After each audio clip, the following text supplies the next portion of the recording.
사복음서 가운데 이 누가복음은 누가가 데오빌로라는 사람에게 편지 형식으로 쓴 글입니다. 내용은 예수님의 일대기죠. 복음서이기 때문에. 수신자는 데오빌로입니다. 로마 사람이죠. 근데 이 로마 사람인 데오빌로에게 편지를 쓰면서 이렇게 얘기를 하고 있습니다. 누가복음 1장 4절에 보면 이는 각하가 알고 있는 바를 더 확실하게 하려 함이로라. 그러니까 이것은 데오빌로가 예수님에 관한 이야기를 이미 알고 있었다는 얘기죠. 그런데 그 알고 있는 이야기를 더 확실하게 하기 위해서 내가 이 글을 쓴다. 이겁니다. 이를 근거로 해서 우리가 추측을 좀 해보자면 예수님의 이야기가 당시 로마 사람들 사이에서도 널리 이야기되고 퍼져 있었구나라는 것을 알 수 있습니다. 4절에 각하가 알고 있는 바, 이 말은 헬라어 성경에 보면 가르친다, 말로 가르친다 이런 단어에서 나온 말인데, 즉 이 말은 데오빌로가 누구에겐가 예수님에 관한 말씀을 배웠고 그래서 알고 있다 이런 얘기죠. 그래서 지금 우리가 추측건데 아마 구역 예배나 셀 모임은 아니지만 그런 형태의 모임이 로마인들 사이에 있어서 그런 모임에서 이 예수님의 이야기를 서로 주고받고 또 생각하면서 무릎을 치고 또 예수님의 행적에 대해서 더 알고 싶은 이런 욕구로 모인 사람들이 있었을 거다라는 생각을 하게 되는 겁니다.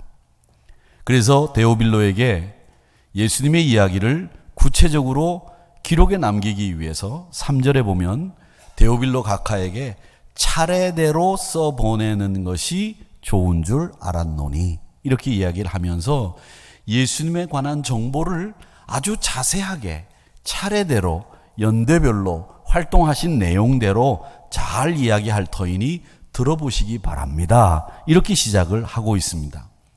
그래서 이 누가복음에는 다른 복음서에 없는 예수님의 어린 시절이 기록되어 있고요.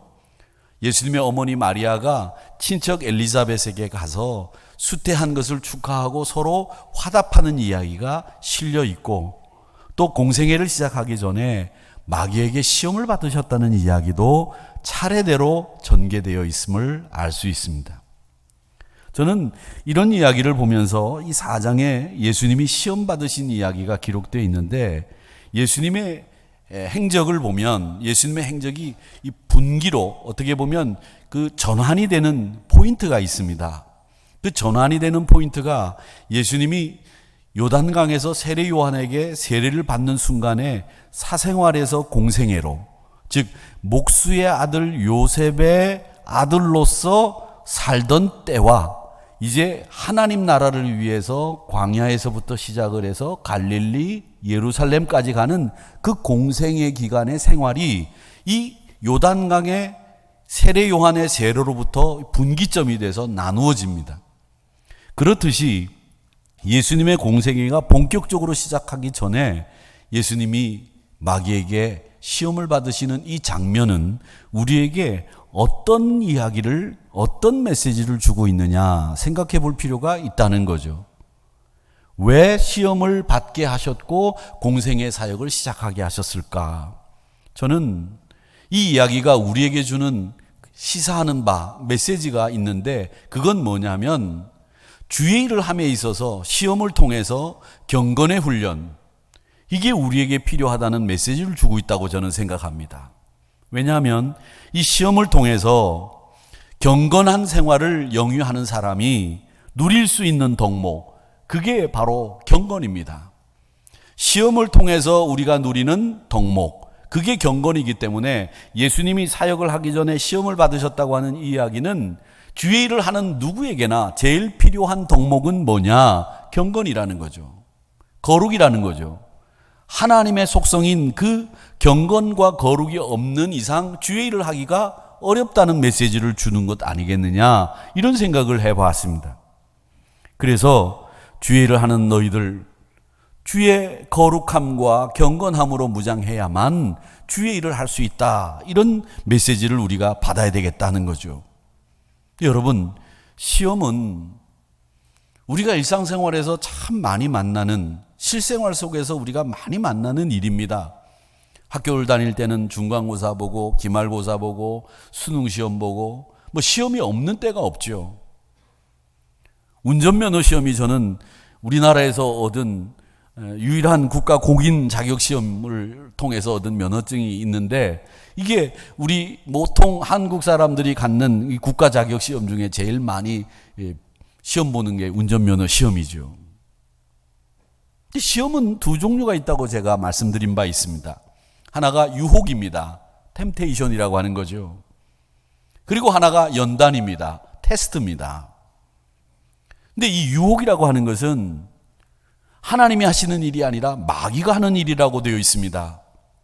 어떻게 되어 있느냐면 야고보서 1장 13절 말씀에 보면, 사람이 시험을 받을 때에 내가 하나님께 시험을 받는다 하지 말지니 하나님은 악에게 시험을 받지도 아니하시고 친히 아무도 시험하지 아니하시느니라.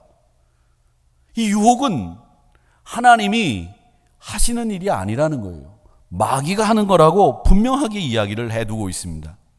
이걸 보면 아하, 시험이 유혹이라고 하는 시험이 있구나라는 것을 알 수 있고, 그건 마귀가 하는 거구나라는 것을 이 야고보서 1장 13절을 통해서 우리가 분명하게 알 수 있습니다. 또 하나 시험의 종류가 테스트가 있는데 우리는 흔히 연단이라고도 말합니다. 이 연단이라고 하는 시험이 있는 것을 우리가 어떻게 알 수 있느냐 하면, 야고보서 1장 2절에 보면 이런 말씀이 있습니다. 내 형제들아, 너희가 여러 가지 시험을 당하거든 온전히 기쁘게 여기라.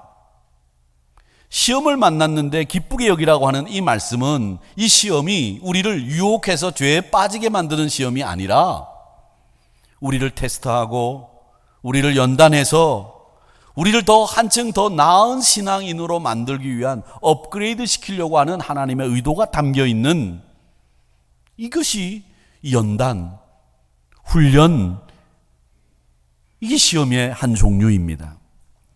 더 단단한 믿음, 발전을 향해서 가도록 만드는 역할을 하는 테스트가 있다는 거죠.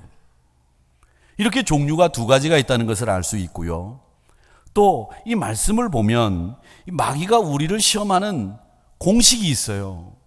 이 공식이 뭐냐? 세 가지 시험을 마귀가 예수님에게 하셨는데, 이 시험은 예수님도 피해갈 수 없는 과제였습니다. 오늘 본문에 보면 그 문제를 아주 적나라하게 얘기하고 있는데, 예수님을 시험한 이 마귀가 쓰는 방법, 넘어뜨리기 위해서 즐겨 쓰는 시험의 방식이 있는데, 이것도 우리에게 그대로 적용된다는 것을 여러분 아셔야 됩니다. 그 한 가지가 뭐냐? 제일 첫 번째가 우리 인간의 생리적인 욕구를 이용하는 겁니다. 이 방법은 마귀가 구사하는 가장 전형적이고 역사가 오랜 방법입니다. 40일 금식을 하셨으니까 예수님이 얼마나 시장하셨겠어요. 성경에도 보니까 줄이신지라고 되어 있습니다.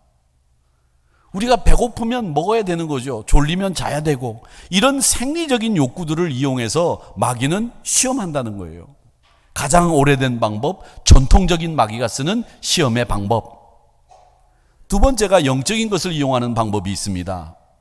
우리는 예배가 오직 대상은 하나님 한 분이라고 믿습니다. 그런데 마귀는 그런 신념들을 흔들어요. 그래서 자신에게 절하게 만들어가는 게 이 마귀가 쓰는 방법입니다. 이스라엘 백성들 여러분 보세요. 어릴 때부터 말씀을 배우고 율법 안에서 자랍니다. 하나님 한 분만을 섬겨야 된다는 것을 누구보다도 잘 배우고 익힌 사람들인데, 그 사람들이 어떻게 우상 숭배를 했느냐라고 했을 때 영적인 걸 이용하는 거죠. 야, 가나안에 들어와 보니 가나안에 사는 사람들이 오래전부터 자기들의 신을 섬기고 있는데, 우리도 이제 저 사람처럼 농사를 짓게 됐으니 우리가 저 사람들이 섬기는 우상을 섬기면 농사도 잘 될까? 이왕이면 하나님도 잘 섬기고, 이왕이면 저 사람들이 섬기는 신도 좀 섬기면 어떨까? 좋은 게 좋은 거라고, 나쁠 게 없지 않느냐? 이렇게 생각한다는 거죠. 그래서 우리가 신앙생활 하면서도 야, 요즘에 신문에 나오는 소띠는 쥐띠는 오늘 뭘 하고 안 해야 되는지 재미삼아 한번 보자. 근데 거기에 보니까 동쪽으로 가지 말라 돼 있으니까 좋게 좋은 거라고, 코로나도 있고 그러니까 동쪽에 있는 한우리교회 가지 말고 서쪽에 있는 너누리교회 가자. 제 방에도 그 통신사에서 준 AI 기계가 있습니다. 요즘엔 핸드폰도 이 AI 기능이 들어있어서 이 AI 기능을 활용해요. 진이야, 네?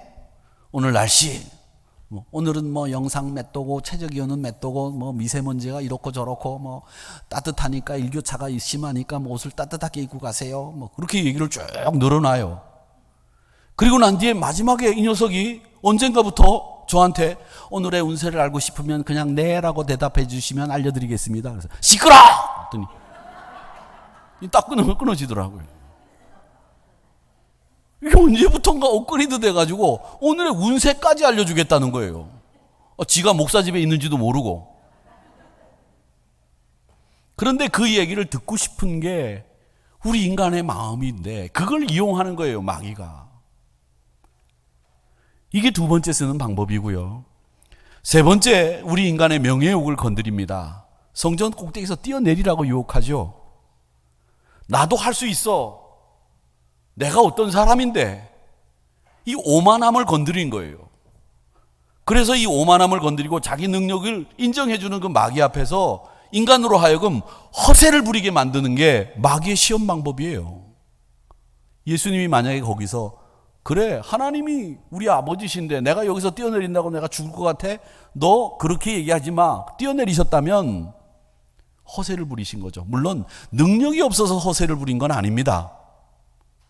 근데 마귀는 우리 인간으로 하여금 이렇게 허세를 부리도록 만드는 오만함을 가머니술로 유혹하는 이런 일들을 마귀가 한다는 거죠. 그래서 예수님의 이 시험하는 방법을 보면 생리적인 욕구를 이용하는구나. 우리의 영적인 것을 이용해서 또 우리의 명예욕을 조장해가지고 허세를 부리게 만드는, 그래서 말씀으로부터 하나님으로부터 멀어지게 하는 것이 시험의 방식이구나라는 것을 알 수 있습니다. 자, 그러면 이 사탄이 가지고 있는 전략이 있어요. 이런 방법들이 있는데 이 사탄의 전략은 뭐냐? 여러분, 이 세 가지를 보시면서 어떤 생각이 드세요? 공통점이 있습니다. 이 세 가지가 다 똑같이 가지고 있는 특성이 있어요. 그게 뭐냐면 이게 한 가지로 말씀을 드리면 다 우리가 원하는 거라는 거예요. 우리가 원하는 거예요. 이걸 마귀는 정확하게 알고 있어요. 그래서 그걸 가지고 우리에게 접근하는 겁니다. 그만큼 이 마귀의 전략 전술은 기묘합니다. 기이하고 이상하고 눈에 띄는 방법을 가지고 우리에게 찾아오는 게 아니에요. 처음부터 야, 이건 시험이다, 이건 유혹이다, 이렇게 어렵고 피할 만한 것을 가지고 오는 게 아닙니다.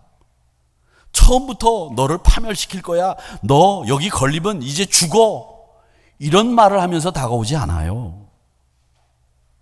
삼손이 드릴라의 무릎에 눕듯이 좋은데? 편안하구만, 괜찮네, 이렇게 마음에 들게 시작하게 해서 결국 파멸시키는 거예요. 남미에 가면 부시마스터라고 하는 독사가 있습니다. 저도 사진으로 한번 봤는데 이 뱀은 맹독을 가지고 있어요. 맹독. 몸집이 크고 굉장히 공격적인데 한번 물리면 아무리 건강한 사람도 20분 이내에 죽습니다. 어린아이들이나 노약자들은 물리면 바로 죽어요. 그러니까 아마존에서 물리면 병원 가기 전에 죽는다 생각하면 됩니다. 방법이 없습니다. 근데 이 뱀이 얼마나 그 외모가 화려하고 영롱한지 손을 대고 싶어요. 뱀인데도 만지고 싶을 정도로 화려하고 영롱합니다. 그 나무에 올라가는 모습을 보면 기가 막힙니다. 그렇게 넋을 잃고 있다가 물리면 끝장입니다. 이게 마귀하고 똑같아요. 유혹이라고 하는 것은 항상 화려합니다. 우리의 시각을 자극합니다. 쉽게 접근할 수 있도록 길을 열어놓고 있고 성경적인 것처럼 보여요. 나중에 제가 성경적인 것처럼 보인다라고 하는 이 말씀을 설명을 드릴 텐데, 뭐가 성경처럼 보이느냐? 마귀가 쓰는 방법이거든요. 믿음에 지장이 없는 것처럼 보이게 한다는 거죠. 너무나 쉽게 편안하게 접근하도록 만든다는 겁니다. 그래서 베드로 사도는 그 성질을 알고 있기 때문에 베드로전서 4장 7절에서 뭐라고 얘기하느냐? 만불의 마지막이 가까이 왔으니 그러므로 너희는 먼저 정신 차리고, 그리고 두 번째로 근신하고, 세 번째로 기도해야 된다. 분명하게 말씀하셨어요. 정신 차리고 네 온몸 매무새 고치고 신앙의 자세를 정리하고 근신하면서 기도해라. 그렇지 않으면 넘어간다. 정신 차려라. 근신해라. 기도해라. 이게 마지막 때에 베드로 사도가 마귀가 얼마나 기묘한지를 알고 하시는 말씀입니다. 이렇게 세 가지 시험이 가지고 있는 특징이 다 우리가 원하는 거라고 하는 특징이 있다는 것 여러분 아셔야 됩니다. 그러니까 편안하게 접근하게 만들고 쉽게 접근하게 만들고 우리로 하여금 그냥 아무렇지도 않게 다가서게 만드는 것이 우리가 원하는 것이었기 때문에 그랬다는 거죠. 그 다음에 또 하나가 상황입니다. 이 상황이라고 하는 것이 사람들은 그 일을 하고 난 뒤에 왜 그랬느냐고 물으면 그 당시에는 그럴 수밖에 없었다. 누구라도 그때에는 그런 상황에서 그렇게밖에 할 수 없었을 거다. 이렇게 자신이 처했던 상황을 합리화합니다. 이게 면죄부가 될 거라고 생각하는 것이 우리를 시험에 빠뜨리는 거예요. 다른 사람들도 이 정도는 해. 남들도 하는 일인데 이게 사람을 망치는 거예요. 남들도 다 그렇게 하는데, 우리 선배들도 다 그렇게 했는데 우리라고 그렇게 못할 거 있느냐. 옛날에 공무원들이라면 발표하기 전에 우리 선배들은 먼저 가서 거기 가서 땅을 샀는데 우리도 그렇게 하자 가서 산 거 아니에요. 10배 올랐다는 거 아니에요. 남들도 다 그렇게 하는데 예전에도 그렇게 했는데 이게 사람을 망치는 거예요. 이 상황이, 사람들은요, 이 사람을 망치는 데는 여러 가지가 있지만 망치는 데 가장 이 주요한 원인이 있는데 그게 뭐냐? 자신의 합리화예요. 자기 합리화.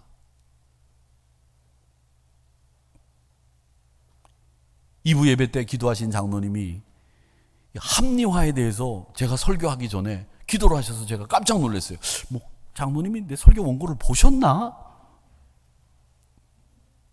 여러분, 우리 성도들은 자기를 합리화하는 일에 신경을 쓰기보다는 사실은 자기를 당금질하고 하나님 앞에서 바로 서기 위해서 훈련하는 일, 자기를 치는 일, 이 일을 더 많이 신경 쓰고 애를 써야 되는 게 맞지 않을까요?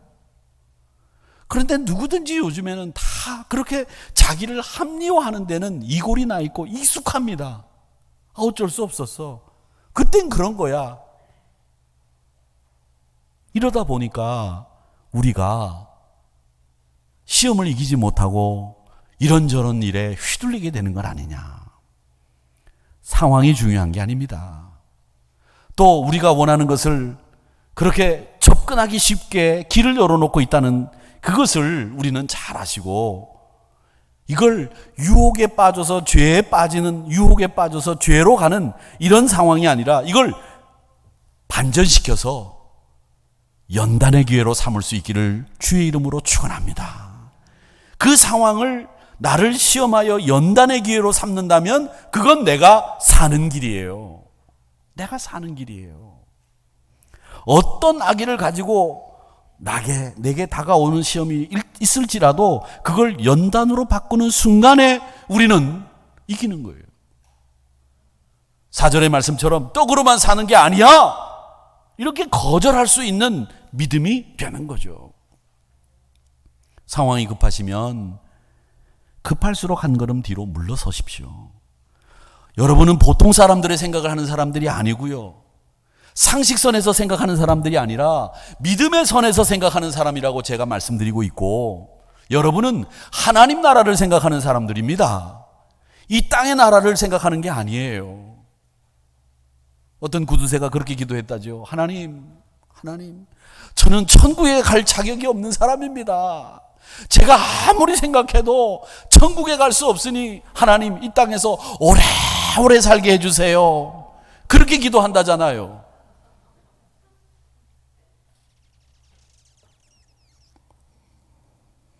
하나님의 말씀으로 산다는 공식을 여러분 가지고 계셔야 됩니다. 이걸 여러분 생활 속에 적용하세요. 마귀가 그렇게 간단한 존재가 아닙니다. 그런데 그 마귀를, 사탄을 간단한 존재로 여기는 것부터가 우리 신앙생활에 오류가 생길 수 있는 여지가 있어요.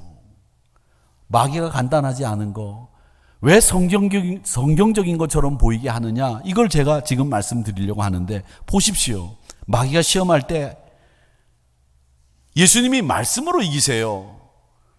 야, 돌을 떡으로 만들어 먹어라, 그렇게 얘기했더니 예수님이 4절에 기록된 바 사람이 떡으로만 살 것이 아니다, 이렇게 말씀을 하셨어요. 이 말씀이 떡으로만 살 것이 아니다라고 하는 말씀이요, 신명기 8장에 있는 말씀이에요. 그 다음에는 천국을, 천하 만국을 다 보여주면서 절하라고 했습니다. 그랬더니 예수님이 그만 경배하고 그만 섬겨라, 신명기 6장에 있는 말씀입니다. 신명기 8장과 6장에 있는 말씀으로 딱 시험을 이기셨어요. 그러니까 마귀가 생리적인 욕구와 영적인 방법을 이용해서 접근하다가 마지막으로 그의 명예욕을 건드릴 때는 어떻게 건드리느냐, 하나님의 말씀으로 시험하는 거예요. 보세요. 10절과 11절 말씀. 그들이 손으로 너를 받들어 내 발이 돌에 부딪히지 않게 하시리라. 이게 11절 말씀이고요. 10절 말씀에 보면 하나님이 너를 위하여 그 사자들을 명하사 너를 지키게 하시리라. 이게 마귀가 세 번째로 하나님의 말씀으로 딱딱 이기시니까, 그 다음에 세 번째로 그의 명예욕을 건드리며 허세를 부리게 하려고 할 때는 하나님의 말씀을 이용하는데, 시편 91편의 말씀이에요. 이게 시편 91편 11절 12절의 말씀이라니까요. 그 성경적인 것처럼 보이게 해요. 하나님의 말씀이네, 이렇게 만든단 말이죠. 말씀을 인용해서 거절하니까 예수님이 친히 알고 계시는 잘하는 그런 말씀으로 유혹하는 거죠. 여러분, 마귀를 만만하게 보지 마십시오. 간단한 존재가 아닙니다. 그래서 예수님은 다시 시험을 말씀으로 이기는데 주 너의 하나님을 시험하지 말라, 이렇게 말씀하시면서 신명기 6장의 말씀을 다시 얘기합니다. 그래서 신명기 8장, 6장, 시편 91편으로 접근하는 그 마귀의 유혹을 신명기 6장의 말씀으로 다시 이기는 거예요.